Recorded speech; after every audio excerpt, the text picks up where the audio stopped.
Dalawang ingredients lang pwede na tayong makagawa ng peanut coated with sugar, pwedeng-pwede itong pangnegosyo o pampasalubong. Meron tayo ditong 1/4 kilo ng peanut, eto toast lang natin ito ng walang oil, haluin ng madalas para maiwasang masunog ang peanut, lutuin ito ng mga 5 minutes sa mahinang apoy lamang.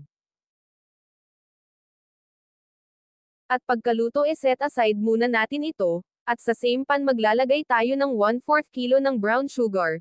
Ang ratio ng recipe natin ay 1:1, kung 1/4 kilo ang peanut gayon din ang sugar.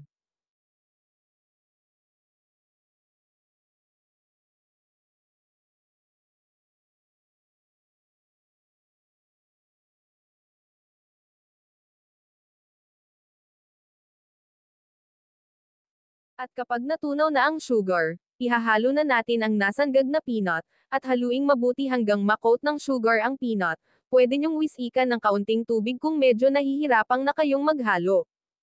Continuous lang sa paghalo. Kailangan nasa low heat lang ang ating apoy para maiwasang masunog ang ating mixture. Ideal itong pangnegosyo.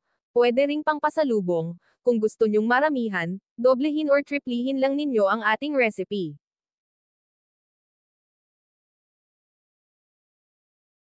At kapag okay na, transfer na ito sa isang lalagyan, at palamigan sandali. Pwede natin itong transfer sa ganitong lalagyan, or sa garapon, pwede rin sa cellophane, perfect itong panghimagas, or habang nanonood tayo ng TV. Ganun lang kadali ang ating recipe, huwag nyo pong kalimutang mag-follow, like and share sa ating mga videos, para lagi kayong updated sa mga bagong i-upload nating mga videos. Have a nice day everyone!